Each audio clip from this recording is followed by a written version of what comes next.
स्वागत है आप सभी का IUPAC नेमिंग के लेक्चर नंबर 3 के अंदर। आज का ये लेक्चर काफ़ी ज़्यादा इंपॉर्टेंट होने वाला है, या यूं कहे आज का ये लेक्चर काफ़ी ज़्यादा मेन है, क्योंकि इससे पहले के दो लेक्चर्स में हमने कुछ बेसिक्स बातें और कुछ ज़रूरी बातों को ही डिस्कस किया है। पर ये वाला जो लेक्चर है, ये वाला जो पार्ट है लेक्चर नंबर 3, ये बहुत ज़्यादा इंपॉर्टेंट है। तो इसीलिए इस लेक्चर को पूरा एंड तक देखना। और अगर आपने हमारे पिछले 2 लेक्चर्स नहीं देखे हैं तो उसकी लिंक मैंने आपको डिस्क्रिप्शन में दे दी है, और ऊपर आई बटन में आपको उसकी प्लेलिस्ट की लिंक मिल रही होगी, तो आप उसको पहले देख लीजिए, फिर इसके बाद इसको देखना। क्योंकि अगर आपको बेसिक्स ही नहीं पता होंगे तो इस लेक्चर में आपको थोड़ी तकलीफ हो सकती है। तो इसलिए पहले पहले के 2 लेक्चर देख लेना और उसी के बाद इसे कंटिन्यू करना। तो चलिए आज की इस वीडियो को स्टार्ट करते हैं। तो आज हम बात करने वाले हैं IUPAC naming of organic compounds के बारे में। तो उसको स्टार्ट करने से पहले यहाँ पे मैंने आपको कुछ चीज़ें दे रखी हैं, इन चीज़ों के बारे में डिस्कस कर लेते हैं। तो यहाँ पे जो पहली चीज़ आप देखने के लिए मिल रही है, जैसे आप मान लीजिए किसी का नाम है डॉक्टर अमन कोहली, तो डॉक्टर जो है वो आगे का तो प्रीफिक्स होता है, बीच वाला जो होता है उसे वर्ड रूट कहते हैं, और लास्ट का जो होता है उसे सफिक्स कहते हैं। तो आई होप आपको ये बेसिक चीज़ें पता चल गई होंगी। ठीक है, तो ये आपको समझ आ गया। और जैसे आप फुटबॉल देखते होंगे तो आपको पता होगा मेसी के बारे में, बहुत ही फेमस फुटबॉलर हैं, ठीक है, उनके बारे में आपको पता होगा।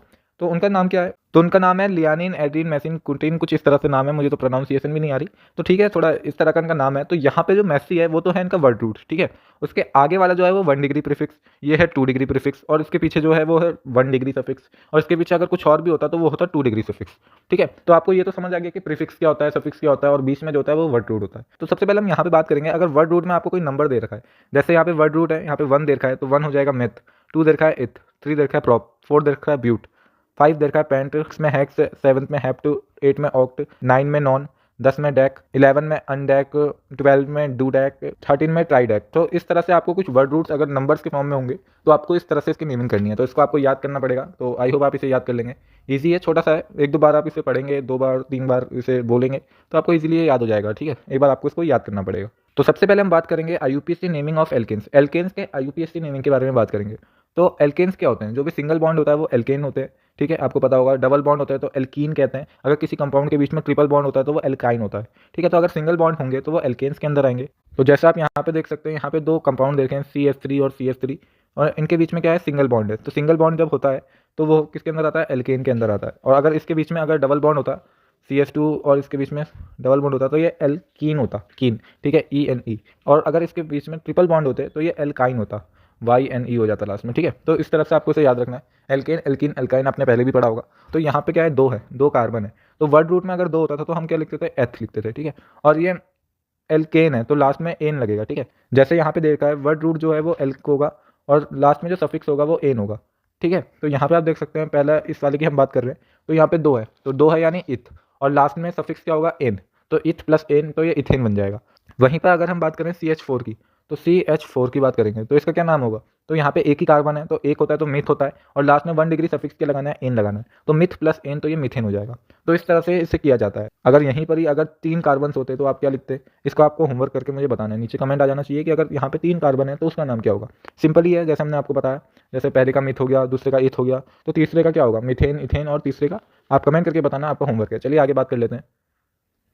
तो अब हम बात करेंगे IUPAC नेमिंग ऑफ एल्काइल। तो ये एल्काइल है, एल्काइन नहीं है, ठीक है, एल्काइल ग्रुप है, ठीक है। तो एल्काइल ग्रुप क्या होता है? जब हम एल्केन में से एक हाइड्रोजन को निकाल लेते हैं तो एल्काइन ग्रुप बन जाता है। तो बहुत सिंपल सा बात है, अगर आप एल्केन ग्रुप में से एक हाइड्रोजन निकाल देंगे तो एल्काइल बन जाएगा, ठीक है। एग्जाम्पल के लिए यहाँ पे आपने देखा है मिथेन, मिथेन में से अगर हमने एक हाइड्रोजन निकाल दिया तो मिथाइल बन जाएगा, लास्ट में आइल आ जाएगा, ठीक है। अब इथेन में से अगर आपने एक हाइड्रोजन निकाल दिया तो इथाइल बन जाएगा।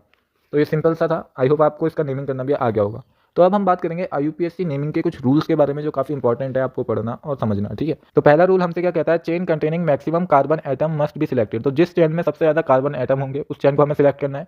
This is called parent chain, और उसको हम क्या कहेंगे? उस चेन को हम कहेंगे पेरेंट चेन। तो आई होप आपको पहला रूल तो समझ आ गया होगा। चलिए दूसरे रूल के बारे में बात करते हैं। तो दूसरा रूल यहाँ पे आप देख सकते हैं, ये नीचे ही है। तो anything attach to main chain is called substituent. अब मेन चेन के साथ में जो भी जुड़ा होगा उसे हम सब्सटीट्यूएंट कहेंगे। देखिए अभी मैं आपको ऐसी रूल बता रहा हूँ, और जब मैं नेमिंग करूँगा, जब कोई कंपाउंड हमारे सामने होगा तो मैं सारे रूल करके आपको अप्लाई करके बताऊंगा, ठीक है। तो अभी यही मत सोचना कि मैंने इसको बता दिया तो हमने एग्जाम्पल नहीं दिए। अभी आपको एक ही एग्जाम्पल में मैं सारे रूल को अच्छे से एक्सप्लेन कर दूंगा, ठीक है। तो पहला रूल तो हमने समझ लिया। पहला रूल हमसे कह रहा है कि मैक्सिमम जिसमें कार्बन एटम होंगे वही वाली चेन को हमें सिलेक्ट करना है, और उस चेन को हमें क्या कह देना है? वो है हमारी पेरेंट चेन। और दूसरा रूल ये कह रहा है anything attach to parent chain, उसको हम सब्सटीट्यूएंट कहेंगे। जो भी पेरेंट चेन से डायरेक्ट कनेक्टेड है वो हमारी सब्सटीट्यूएंट होगी। तो तीसरा रूल हमसे ये कह रहा है कि numbering of substituent is done from one and. जो भी नंबरिंग होगी सब्सटीट्यूएंट की वो एक एंड से होगी। तो ये सिंपल था कि सब्सटीट्यूएंट की जो नंबरिंग होगी वो एक एंड से होगी। फोर्थ जो रूल हमसे कहता है numbering of substituent is called locant, अब जो नंबरिंग और सब्स्टिट्यूएंट होती है ना, इसी को लोकेंट कहते हैं, ठीक है, यही लोकेंट है। काफ़ी सारे बच्चे पूरा चैप्टर तो पढ़ लेते हैं, लास्ट में ये पूछते हैं लोकेंट क्या है। सब्स्टिट्यूएंट की जो नंबरिंग है वो कहाँ पे है, उसी को हम लोकेंट कहते हैं, ठीक है। फिफ्थ रूल हमसे कहता है number and alphabet will be separated by hyphen.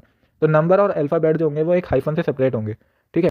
तो जैसे कि आप इस एग्जांपल में देख सकते हैं, यहाँ पे हमने क्या किया है, सबसे पहले ये जो अलग से CS3 था इसको हमने सब्स्टिट्यूएंट बना दिया। क्यों बना दिया, क्योंकि ये मेन चेन में नहीं आ रहा था। अब मेन चेन हमारी ये वाली चेन है। अब ये मेन चेन क्यों है, क्योंकि इसके अंदर मैक्सिमम आपको कार्बन आइटम देखने के लिए मिल जाएंगे। अगर आप ऐसी चेन बनाएंगे तो आपको बस 4 कार्बन आइटम देखने के लिए मिलेंगे।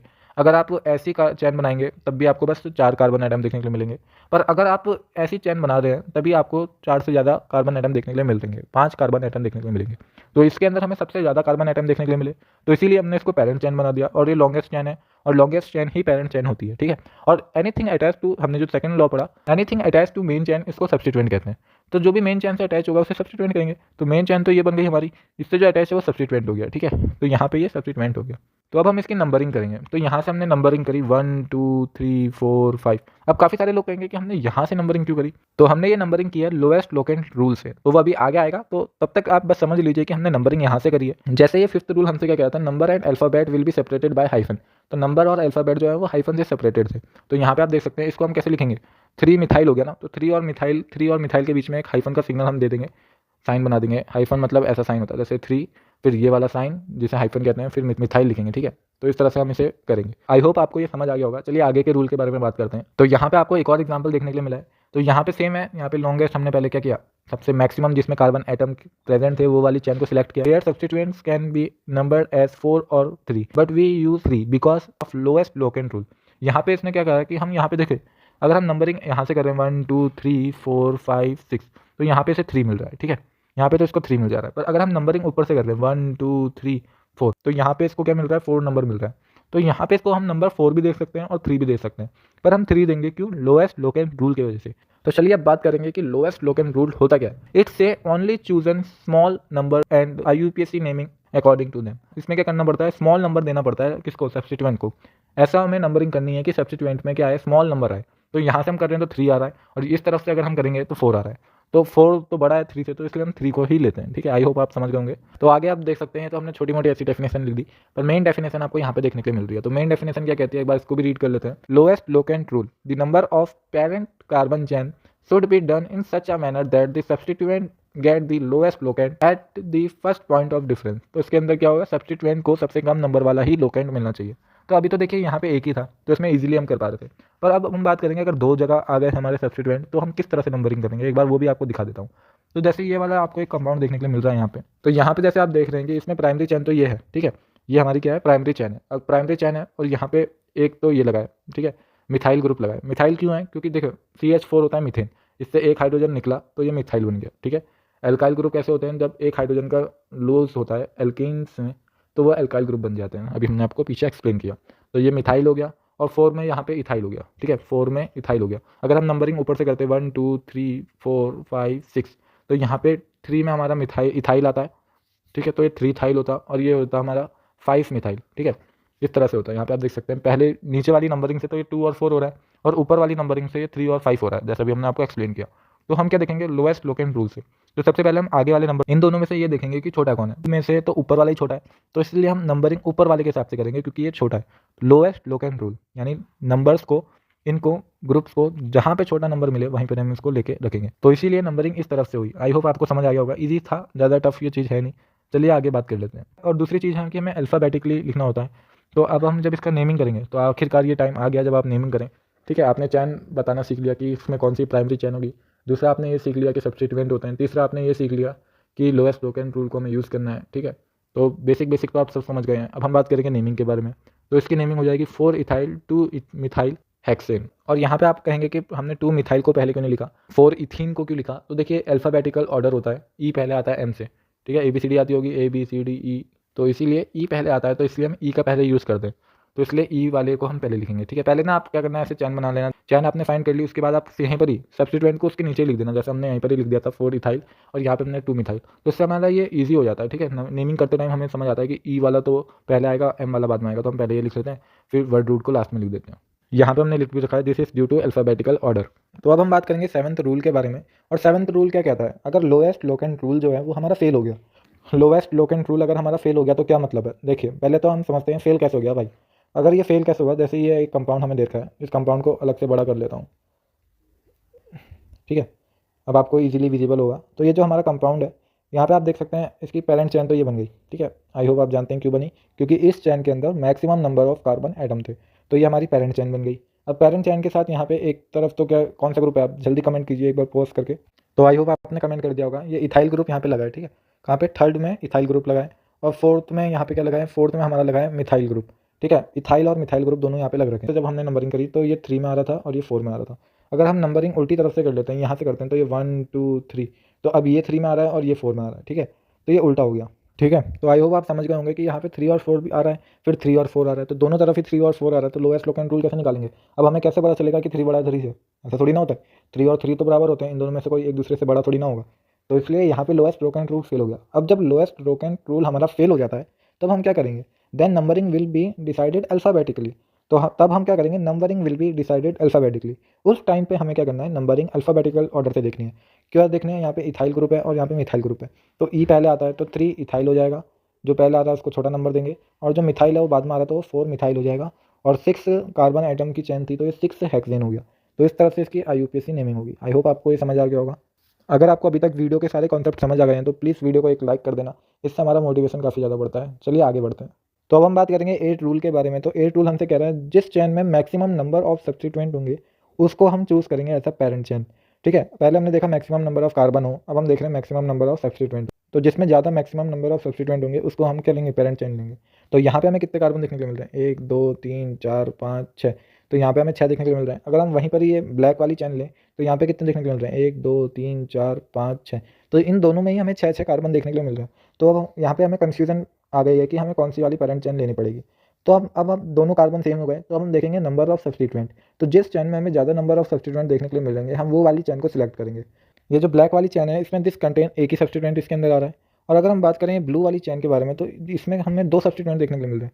ये वाली चैन के अंदर आपको 2 सब्स्टिट्यूएंट, एक तो ऊपर एक मिल रहा है, कौन सा है ये? मिथाइल ग्रुप ऊपर एक देखने के लिए मिल रहा है, और नीचे हमें एक इथाइल ग्रुप। तो इसके अंदर हमें 2 सब्स्टिट्यूएंट देखने के लिए मिल रहे हैं, तो इसीलिए हम ये ब्लू वाली चैन को सिलेक्ट करेंगे। आई होप आपको समझ आ गया होगा। तो इसका नाम क्या हो जाएगा? इसका IUPAC नेम हो जाएगा 3 ethyl 2 methyl hexane. 3 ethyl 2 methyl hexane, ठीक है। तो इस तरह से हमने किया। क्यों किया? क्योंकि हमें ना सब्स्टिट्यूएंट देखने थे। अब तो कार्बन दोनों जगह सेम हो गए, तो अब हम देखेंगे number of substituent. I hope आपको इजीली समझ आ गया होगा, सिंपल था। चलिए आगे बात कर लेते हैं हमारे रूल नंबर 9 के बारे में। तो रूल नंबर 9 हमसे कहता है डाई ट्राई और tetra prefix are not consider for alphabetical preference. तो इन प्रीफिक्स को हम अल्फ़ाबेटिकल प्रेफरेंस के लिए नहीं यूज़ करते हैं, ठीक है। पहले तो हमें ये समझना पड़ेगा कि हम डाई ट्राई और टेट्रा लगाते कहाँ हैं। तो डाई ट्राई और टेट्रा हम तब यूज़ करते हैं जब सेम नंबर ऑफ सब्स्टिट्यूएंट होते हैं। तो चलिए अब ये जो रूल था इसको समझ लेते हैं इस एग्जांपल की मदद से। तो यहाँ पे आप देख सकते हैं चैन हमने बनाना आपको सिखा दी थी, ठीक है। तो चैन हमने बता दी थी। चलिए इसका IUPAC नेमिंग करते हैं। तो यहाँ पे हमें देखने को मिल रहा है 6 है, 6 कार्बन है। 6 कार्बन है तो इसे हेक्सेन, तो इसका वर्ड रूट हो जाएगा 2,4 डाई मिथाइल, डाई यानी 2, क्योंकि 2 है ना तो ये 2 हो जाएंगे, 2,4 डाई मिथाइल हेक्सेन। और यहाँ पे कुछ और एग्जाम्पल भी हैं। तो जैसे ये वाला एक चैन है, ठीक, 2,4 में तो वही है डाई मिथाइल, 2,4 में डाई मिथाइल है, यहाँ पे ऊपर से अलग से भी लिख रखा है। तो 2,4 में तो डाई मिथाइल हमें देखने के लिए मिल रहा है, और 3 में हमें इथाइल ग्रुप देखने के लिए मिल रहा है, ठीक है। तो इसका नाम कैसा होगा? 3 इथाइल 2,4 डाई मिथाइल हेक्सेन। तो आई होप आप इजीली समझ गए होंगे। तो इसे ऊपर कर लेते हैं थोड़ा। तो यहाँ पे एक और एग्जांपल देखने के लिए मिल रहा है। एक बार आप इसे खुद से ट्राई करना और आपको इजीली ये समझ आ जाएगा। ये भी एग्जांपल आप खुद से ट्राई कर लेना। यहाँ पे मैं बता देता हूँ कि ये वाला जो ग्रुप होता है ना, अगर ऐसा आपको कहीं देखने के लिए मिल रहा है ये वाला सिंबल, तो इसका मतलब भी क्या है? तो इसका मतलब भी है इथाइल ग्रुप, ठीक है। ऐसा ग्रुप क्यों? ये इथाइल क्यों है? क्योंकि यहाँ पे 1 कार्बन 2 कार्बन, ठीक है, 2 कार्बन है इसमें, इस वाले कार्बन से 2 जुड़े, तो ये इथाइल हो गया, ठीक है। तो एक बार आप इसे भी खुद से देख लेना, ये दोनों आप होमवर्क करना, ठीक है। चलिए आगे बात कर लेते हैं। अब हम बात करेंगे हमारे रूल नंबर 10 के बारे में। The name of complex substituent is written within a parenthesis. तो इसको ना मैं आपको एग्जांपल से समझाता हूँ तब आपको समझ आएगा। तो यहाँ पे आपको एक लंबी सी चैन दिख रही है। तो इस चैन में हमें क्या देखने के लिए मिल रहा है कि 4th में एक और लंबा सा ग्रुप हमें यहाँ पे देखने के लिए मिल रहा है, ठीक है। ये तो हमारी मेन चैन है और ये हमारा सब्स्टिट्यूएंट है। तब सब्स्टिट्यूएंट जो भी होगा उसको हम पैरेंथेसिस के अंदर लिखेंगे, ब्रैकेट के अंदर लिखेंगे उसका नेम, ठीक है। तो यहाँ पे हम देखेंगे तो इसमें कितने 4 4th पोजीशन में ये है, ठीक है। यहाँ पे 1 2 3, ठीक है। तो 3 प्राइम करके हम बोलते हैं इसे। थोड़ा इसको मैं अलग से बड़ा करके दिखाता हूँ आपको, ठीक है। यहाँ पे आप देखेंगे कि यहाँ पे क्या है, 4th पोजीशन में 1 मिथाइल, मिथाइल यहाँ पे है, ठीक है। और ये 3 है तो ये प्रोपाइल होता है, ठीक है। तो 1 प्राइम मिथाइल प्रोपाइल इसका नाम हो जाएगा इस वाले का। आई होप आप समझ गए होंगे कैसे हुआ, 1 में तो एक तरफ मिथाइल था और एक तरफ प्रोपाइल था, और M पहले आता है P से, तो हम M को पहले लिखेंगे, तो इसीलिए इसका नाम हो जाएगा 1 प्राइम मिथाइल प्रोपाइल। तो ये इसका नाम हो जाएगा और ये 4th पोजीशन में कनेक्ट है। तो आई होप आप इसको समझ गए होंगे इजीली, सिंपल सा था, ठीक है, आपको ये समझ आ गया होगा। हमें बस इसके अंदर पैरेंथेसिस के अंदर से लिखना होता है। तो इसका IUPAC नेमिंग क्या हो जाएगा, तो IUPAC नेमिंग हो जाएगा वही 4 1 prime methyl propyl dodecane, तो ये इसका नाम हो जाएगा। या फिर 4 1 मिथाइल प्रोपाइल, आप प्राइम ना लिखें, सीधा 1 मिथाइल प्रोपाइल डो डिकेन, तो इस तरह से आप इसका नाम लिख सकते हैं। आई होप आपको ये रूल भी इजीली समझ आ गया होगा। वैसे यहाँ पे एक और एग्जांपल नीचे दे रखा है, तो ये भी आप एक बार इसे होमवर्क करना, एक मैं बताऊंगा, एक आपका होमवर्क रहेगा, तो इसको होमवर्क में आप करना, ठीक है। एक बार इसका स्क्रीनशॉट ले लीजिए और इसे करना खुद से। तो चलिए अब बात कर लेते हैं हमारे रूल नंबर 11 के बारे में। अभी तक क्या, अगर आपको सारे रूल क्लियर हैं तो हमें एक बार कमेंट में जरूर बताना, चैनल में पहली बार आए हैं तो सब्सक्राइब करना। चलिए अब हम बात करेंगे रूल नंबर 11 के बारे में। If di tri prefix appears within complex substituent they are consider for alphabetical preference. अगर हमारे डाई ट्राई प्रीफिक्स अपेयर्स होते हैं नेम के कॉम्प्लेक्स सब्स्टिट्यूएंट में, उसी के साथ विद इन, तो उसको हमें क्या करना है, उसको हमें अल्फाबेटिकल प्रेफरेंस में लेना है। देखते हैं एग्जाम्पल। तो ये एक लंबी सी चैन हमें मिल रही है 12 कार्बन की, ठीक है, एक लंबी चैन हमें बनती हुई दिख रही है। 6th पोजीशन में है 6 इथाइल और 5th पोजीशन में है एक लंबा सा चैन। तो इसके अंदर का ये जो डी है, ठीक है, डाई मिथाइल, तो इसे हम प्रेफरेंस में लेंगे। तो डाई मिथाइल प्रोपाइल को हमने अल्फाबेटिकल प्रेफरेंस के अंदर हम इसे कंसीडर करेंगे, पहले डाई मिथाइल वाले को पहले लिखेंगे। तो इस तरह से ये 11 रूल भी हमारे कंप्लीट हो गए। तो अब बात कर लेते हैं रूल नंबर 12 के बारे में। तो चलिए अब बात कर लेते हैं हमारे लास्ट रूल के बारे में, इसके बाद हमारे सारे IUPAC के रूल कंप्लीट हो जाएंगे। एल्केन के अंदर तो सारे रूल कंप्लीट हो जाएंगे। चलिए इसके बारे में बात कर लेते हैं। तो यहाँ पे जो हमसे रूल कह रहा है वो 12th में क्या कह रहा है, if more than 1 complex substituents are present.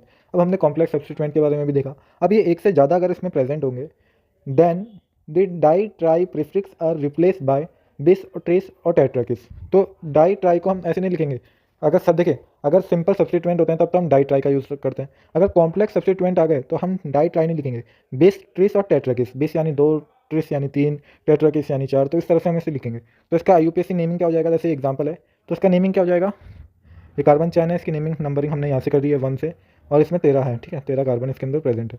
तो 6 में तो पहला आ रहा है 6 मिथाइल प्रोपाइल, यहाँ पे हमें देखने के लिए मिल रहा है ये वाला ग्रुप, और 7 मिथाइल प्रोपाइल यहाँ पे। तो हम कैसे लिखेंगे, 6,7 बिस। हम यहाँ पे डाई नहीं लिखेंगे, ठीक है, यहाँ पे हम डाई नहीं लिखेंगे, डाई के बदले हम बिस लिखेंगे, ठीक है। तो हमने डाई नहीं लिखा, यहाँ पे 6,7 बिस 1 मिथाइल प्रोपाइल ट्राई डिकेन, ठीक है, इस तरह से इसका नाम होगा। काफ़ी सारे लोग इस ट्राई डिकेन में कंफ्यूज हो रहे होंगे। तो दोस्तों वो जो 13 नंबर था, अगर 13 होता है, मैंने बताया था, अगर 13 कार्बन की चेन होती है तो उसका जो वर्ड रूट होता है वो ट्राई डिकेन होता है, ठीक है। तो इसीलिए ट्राई डेक कहते हैं, ट्राई डिक, तो इसे ये नाम होता है, तो इसीलिए यहाँ पे डिकेन आया। एन किसका सफिक्स है, एल्केन ग्रुप का ये सफिक्स है एन, तो इसीलिए ट्राई डिकेन हो गया। 6,7 बिस 1 मिथाइल प्रोपाइल ट्राई डिकेन। तो ये सिंपल था, आई होप आपको समझ आ गया होगा। तो दोस्तों आज की इस वीडियो में तो इतना ही, और अगर आपने हमारे पिछले 2 लेक्चर्स नहीं देखे तो उनकी लिंक आपको डिस्क्रिप्शन में मिल जाएगी, एक बार उसको जरूर देख लेना। और आपको ये वीडियो कैसी लगी हमें कमेंट में जरूर बताना। तो चलिए अब हम आपको इसके आगे का चैप्टर कल कंटिन्यू करेंगे। तो तब तक के लिए चैनल को सब्सक्राइब कर देना, and bye bye, tata, take care.